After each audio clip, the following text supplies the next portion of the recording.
My name's Aaron, welcome back to my channel. How are you? I'm fantastic and I'm doing really well. And today I'm viewing Matiere Perfumer OUD 7. And this is an Eau de Parfum. This is 220 for this brick.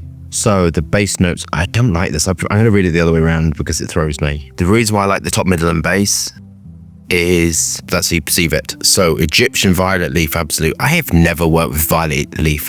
I have some at work. I'm not gravitated to this green notes. The middle notes are Bangladeshi oud, Assam oud. The base notes are oud and Haitian vetiver oil. So a lot of oud in this, like 1, 2, 3 ouds. Do we have bottles of OUD 7? Are we engaged with a high self? Let's get testing. So I don't know if there's a mistake in the production, but it's got like a line across it, but I quite like it. It's like a smoky line.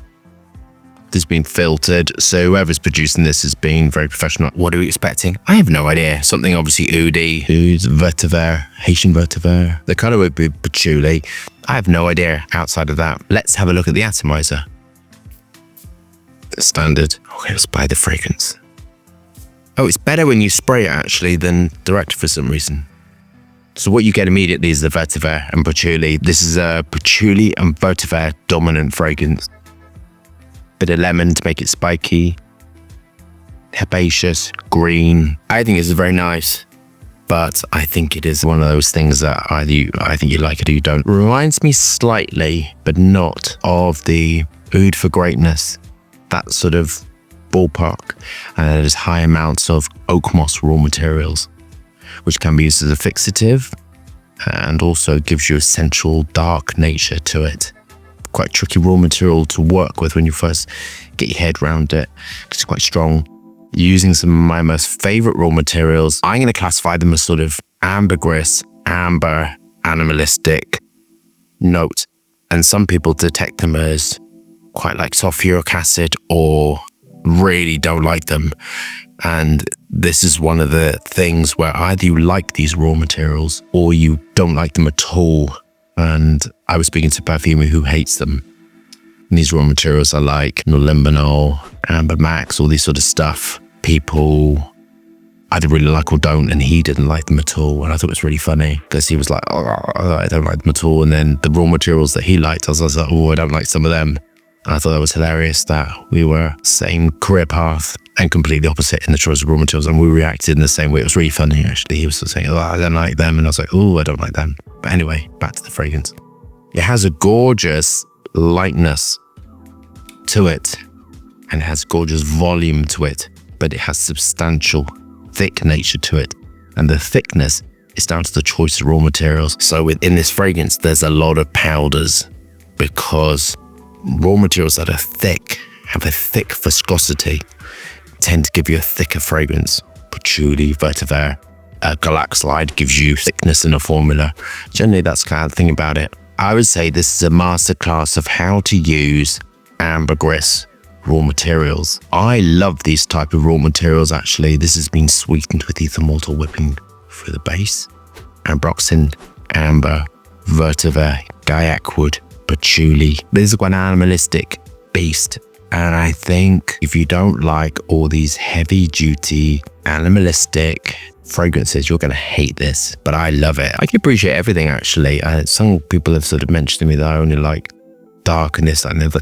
No, I can appreciate everything. And on my day off, sometimes I wear my sort of Athena, Aurora, all these sort of really floral light fragrances, Aura Plus, all these things I wear, which are polar opposite to this. But I think this is particularly gorgeous. And I think if you love that sort of dark, mysterious, oud-centric fragrance, radiant, this fragrance would go on and on and on. So this is the way it's been constructed because there's a lot of powders, sort of solid raw materials used.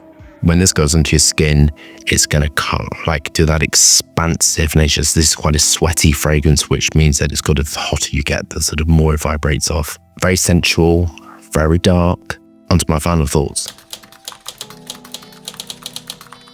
This is dark, brooding, unisex, I would say, because the vetiver, the moment you add vetiver into a fragrance, it kind of generally makes it more masculine, actually, because that's just the way we perceive it. So I think this is unisex and masculine. dark, heavy, brooding, intense, sensual. The price is amazing. So $220 for this brick is absolutely amazing. Smoky from the Gaiac wood, ambers in there, animal ambers, ambrol, ambroxan, all this sort of oak moss, this sort of thing. It's got like a woody, strong, woody aspect to it. Do I like it? I love it, but it's kind of missing something. I don't know. It's kind of like, it's so heavy and dense that I'd have just liked a little bit more life to it. Then this is the balancing act of Perfumer, and we can't all be the same, you know, can't all like the same things.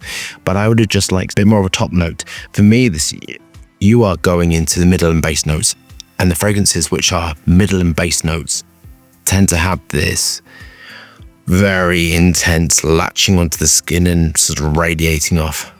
But I quite like a starting, you know, starter to the main course, to my favorite bit, the dessert. So that's kind of what I would have liked. I would have loved some sort of sparkle on the top, and for me it's missing that, to be honest with you. The price is amazing, outstanding. I love everything about it.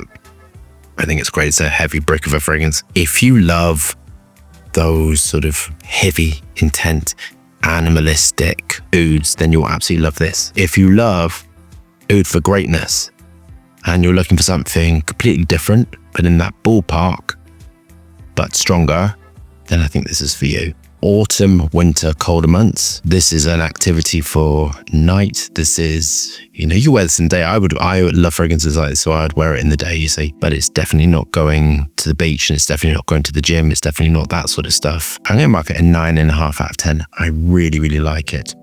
But just the 0.5 off it is because I would have just loved a little bit of sparkle on top, and I'd love the starting place, and a bit of bergamot would have done that.